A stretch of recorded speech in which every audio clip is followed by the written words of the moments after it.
ancient pole flips, ancient cataclysms, and inverted poles, historic artifacts testifying to the catastrophes of the past.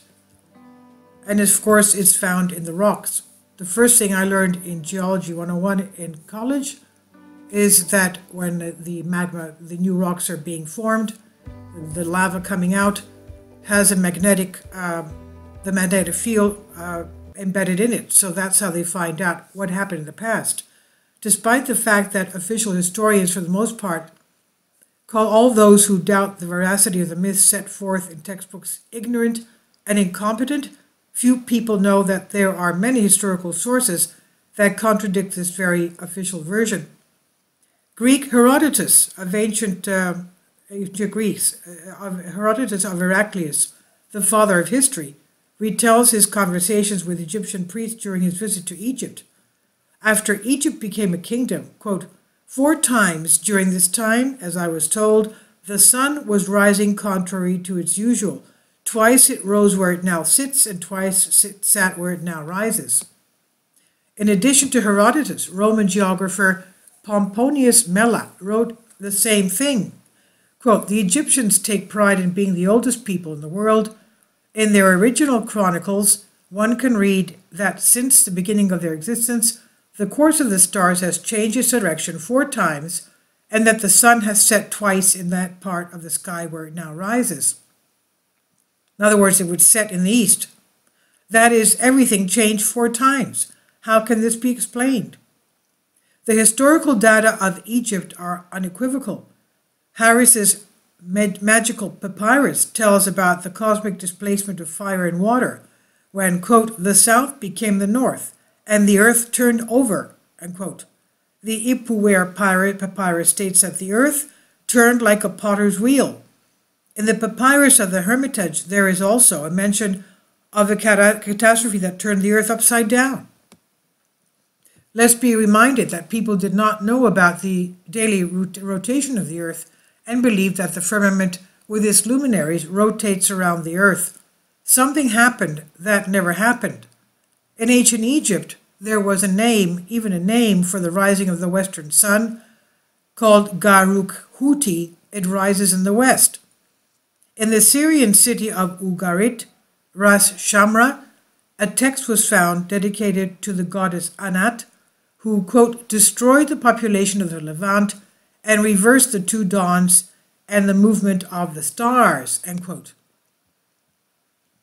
Plato wrote, quote, I mean the changes in the rising and setting of the sun and other celestial bodies, when in ancient times they usually set where they now rise and ascended where they now set. At certain periods, the universe has its present revolution, and at other periods it rotates in the opposite direction. Of all the other changes that take place in the heavens, as Plato writes, this reverse movement is the most significant and complete. At that time, the destruction of all animals took place, and only a few people remained alive, end quote. This is what Plato wrote in The Politician. So it was basically a total extinction level event. What is the explanation for the universe rotation in the opposite direction? Plato is not the only Greek who wrote about the reverse motion of the sun. There are many such Greek authors. In the historical drama Atreus by the Athenian playwright Sophocles, it's indicated that the sun rises in the east only since its movement has changed. Quote, Zeus changed the course of the sun, causing it to rise in the east instead of the west, end quote. The ancient Greek playwright Euripides wrote in Electra, quote, then Zeus rose in his anger, turning the stars back on their fiery path, and even the dazzling burning chariot of the sun, and the foggy look of the cloudy morning. And the flash of his flying chariot lit up the face of the fading day with a scarlet light.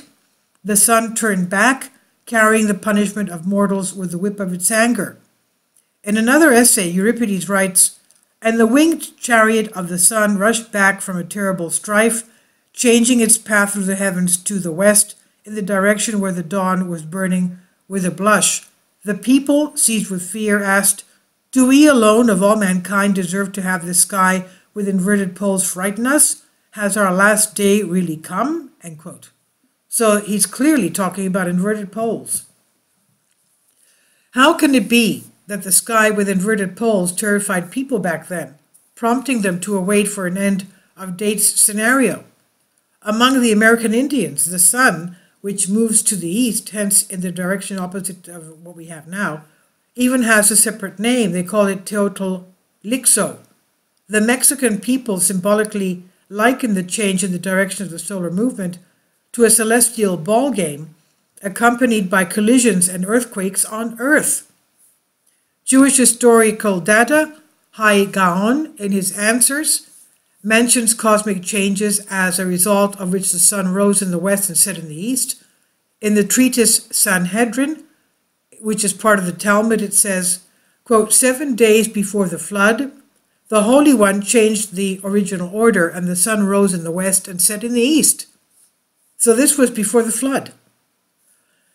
The Arabic Quran tells about the deity of 2 easts and 2 wests, Surah Al-V, quoted from the Quran.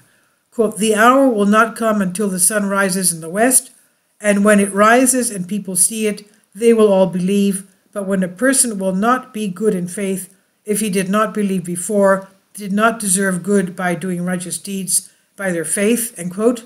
The Western Arab philosopher Averroes wrote about the eastern and western directions of the sun.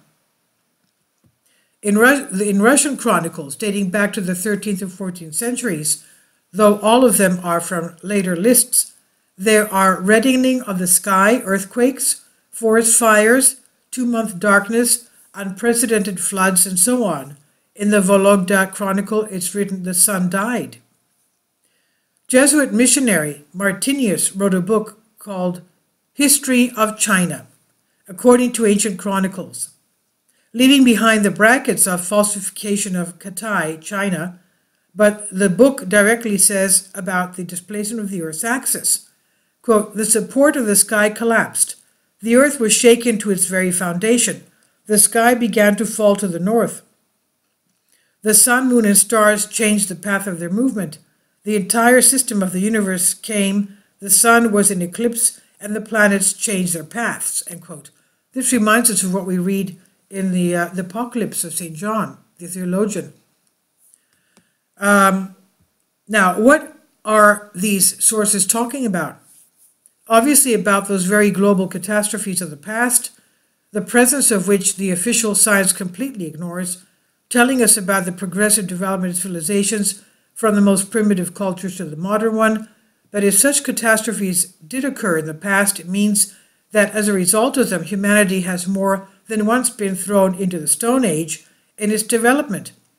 And consequently, in our past, those very highly developed civilizations could actually exist, the memory of which was preserved only in the mythology of various cultures. And this is on Soul Ask. Please leave your comments. Thank you for your support. Kindly support my Patreon account. The daily posts are 5 videos daily, and they are totally different from what I have on my YouTube channel. Thank you so much for your support and that you find all my content so interesting. You'll find the Patreon account details in the description box.